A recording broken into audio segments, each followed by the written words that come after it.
ಮಕ್ಕಳೇ, ಅಕ್ಬರ್ ಒಬ್ಬ ರಾಜ ಅನ್ನತಕ್ಕಂಥ ವಿಷಯ ನೀವು ಕೇಳಿದ್ದೀರಿ. ಒಮ್ಮೆ ಅಕ್ಬರ ತನ್ನ ಊಳಿಗದವನೊಬ್ಬನಿಗೆ ಇವತ್ತು ತನಗೆ ತಾಂಬೂಲವನ್ನು ತಿನ್ನಬೇಕು, ಹಾಗಾಗಿ ಒಂದು ತಾಂಬೂಲವನ್ನು ತೆಗೆದುಕೊಂಡು ಬಾ ಎಂಬುದಾಗಿ ಹೇಳ್ತಾನೆ. ಊಳಿಗದವನು ರಾಜ ಹೇಳಿದ ಹಾಗೆ ಕೇಳಬೇಕಲ್ವಾ. ನೇರವಾಗಿ ಹೋಗಿ ಎಲೆ, ಅಡಿಕೆ, ಸುಣ್ಣ ಎಲ್ಲವನ್ನು ಹಾಕಿ ವೀಳ್ಯವನ್ನು ತಂದು ರಾಜನಿಗೆ ಕೊಡ್ತಾನೆ. ಅಕ್ಬರ ತಿನ್ನುತ್ತಾನೆ. ಅವನ ಬಾಯಿ ಸುಟ್ಟು ಬಿಡುತ್ತದೆ. ಸುಣ್ಣ ಹೆಚ್ಚಾಗಿರ್ತದೆ ಅದಕ್ಕೆ.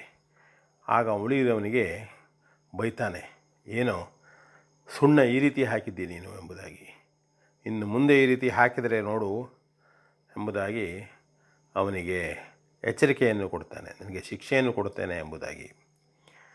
ಆಗ ಊಳಿಗದವನು ಮಾರನೇ ದಿನ ಮತ್ತೆ ಅವನು ಹೇಳಿದ ಹಾಗೆ ತಾಂಬೂಲವನ್ನು ತರ್ತಾನೆ.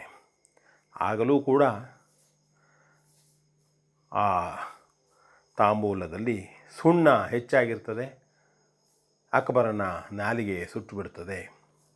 ಇದರಿಂದ ಮತ್ತು ಕೋಪವಿಷ್ಟನಾಗ್ತಾನೆ ಅವನು. ಓಹೋ, ಇವನಿಗೆ ಉಳಿದವನಿಗೆ ಬುದ್ಧಿ ಕಲಿಸಬೇಕು ಅಂಥೇಳಿ ಉಳಿದವನಿಗೆ ಹೇಳ್ತಾನೆ, ಹೋಗು, ಒಂದು ಸೇರು ಸುಣ್ಣವನ್ನು ತೆಗೆದುಕೊಂಡು ಬಾ. ಉಳಿದವನು ಅವರು ಹೇಳಿದ ಹಾಗೆ ಕೇಳಬೇಕಲ್ವ. ಅವನು ನೇರವಾಗಿ ಅಂಗಡಿಗೆ ಹೋಗ್ತಾನೆ. ಅಂಗಡಿಯವನ ಹತ್ತಿರ ತನಗೆ ಒಂದು ಸೇರು ಸುಣ್ಣ ಬೇಕು ಎಂಬುದಾಗಿ ಹೇಳ್ತಾನೆ. ಒಂದು ಸೇರು ಬೇಕೇ, ಯಾಕೆ ಎಂಬುದಾಗಿ ಅಂಗಡಿಯವ ಕೇಳ್ತಾನೆ. ಇಲ್ಲ, ತನ್ನ ರಾಜರಿಗೆ ಬೇಕು, ಅಕ್ಬರ್ ರಾಜರಿಗೆ ಎಂಬುದಾಗಿ ಹೇಳಿದಾಗ ಅಲ್ಲೇ ಕುಳಿತಂತಹ ಬೀರ್ಬಲ್ಲ, ಓಹೋ, ಅಕ್ಬರ ರಾಜರಿಗೆ ಬೇಕೋ, ಹಾಗಿದ್ದರೆ ನೀನು ಏನೋ ಸಿಟ್ಟು ಬರೆಸಿದ್ದಿ ಅವರಿಗೆ ಎಂಬುದಾಗಿ ಆ ಬೀರ್ಬಲ್ಲ ಹೇಳ್ತಾನೆ.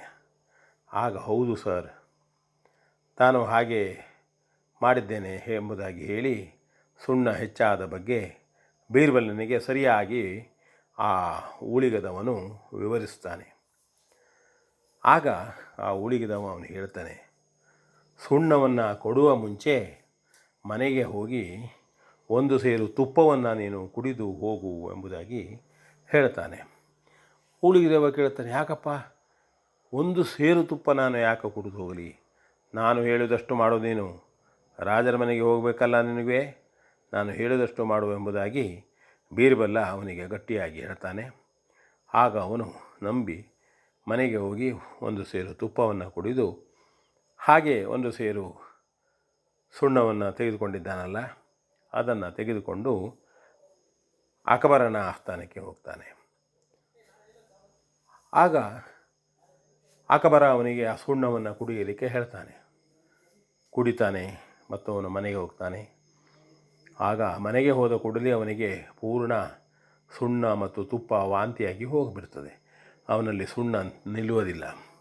ಆಗ ಅವನು ಬದುಕಿಕೊಳ್ತಾನೆ. ಆಗ ಉಳಿದವನಿಗೆ ಗೊತ್ತಾಗ್ತದೆ, ಅಯ್ಯೋ, ಬೀರ್ಬಲ್ಲನ ಬುದ್ಧಿವಂತಿಕೆಯೇ ಎಂದು ಅವನು ಮನಸ್ಸಿನಲ್ಲಿಯೇ ತಿಳಿದು ಮಾರನೇ ದಿನ ಅಕ್ಬರನ ಆಸ್ಥಾನಕ್ಕೆ ಹೋಗ್ತಾನೆ. ಅಕ್ಬರನು ತನ್ನ ಶಿಕ್ಷೆಯಂತೆ ಈ ಸುಣ್ಣವನ್ನು ತಿಂದಂತಹ ಆ ಉಳಿಗದವ ಸತ್ತಿರಬೇಕು ಎಂಬುದಾಗಿ ತಿಳಿದಿರ್ತಾನೆ, ಅಥವಾ ಏನೋ ತೊಂದರೆ ಒಳಗಾಗಿರಬೇಕು ಎಂಬುದಾಗಿ. ಏನೂ ಆಗಿಲ್ಲ, ಏನಿದು? ಆಗ ಅವನು ಈ ಉಳಿದವನಿಗೆ ಕೇಳ್ತಾನೆ, ಏನಪ್ಪ ಸುಣ್ಣ ಕುಡಿದು ಏನೂ ಆಗಲಿಲ್ವ ನಿನಗೆ? ಇಲ್ಲ ಬುದ್ಧಿ, ನನಗೆ ಒಬ್ಬ ಮಿತ್ರ ಬುದ್ಧಿವಂತಿಕೆಯಿಂದ ತುಪ್ಪವನ್ನು ಕುಡಿಯುವ ಬಗ್ಗೆ ಹೇಳಿದ, ಹಾಗಾಗಿ ನಂತರ ಸುಣ್ಣವನ್ನು ಕುಡಿದದ್ದು ನನಗೆ ವಾಂತಿಯಾಗಿ ಹೋಯಿತು, ನನಗೆ ಸುಣ್ಣದ ಪರಿಣಾಮ ಆಗಲಿಲ್ಲ, ನನ್ನನ್ನು ಬದುಕಿಸಿದ ಅವನು ಎಂಬುದಾಗಿ ಹೇಳ್ತಾನೆ. ಆಗ ರಾಜನಿಗೆ ಆಶ್ಚರ್ಯವಾಗ್ತದೆ, ಯಾರಪ್ಪ ಅವನು ನಿನಗೆ ಆ ರೀತಿಯ ಬುದ್ಧಿಯನ್ನು ಹೇಳಿದವನು? ಆಗ ಉಳಿದವ ಹೇಳ್ತಾನೆ, ಬೀರ್ಬಲ್ಲ ರಾಜರೇ, ಬೀರ್ಬಲ್ಲ. ನಂತರ ಬೀರ್ಬಲವನನ್ನು ಅಕ್ಬರ ಕರೆಸಿಕೊಳ್ತಾನೆ. ತನ್ನ ಮಂತ್ರಿಮಂಡಲದಲ್ಲಿ ಬೀರ್ಬಲ್ಲನಿಗೆ ಒಬ್ಬ ಮುಖ್ಯ ಸಚಿವನನ್ನಾಗಿ ಮಾಡಿಕೊಳ್ತಾನೆ. ಇದು ಒಂದು ಕತೆ. ಬೀರ್ಬಲ್ ಮತ್ತು ಅಕ್ಬರದ್ದು ವಿ ಎನ್ ಭಾಗವತ್ ಬರಪಳ್ಳಿ.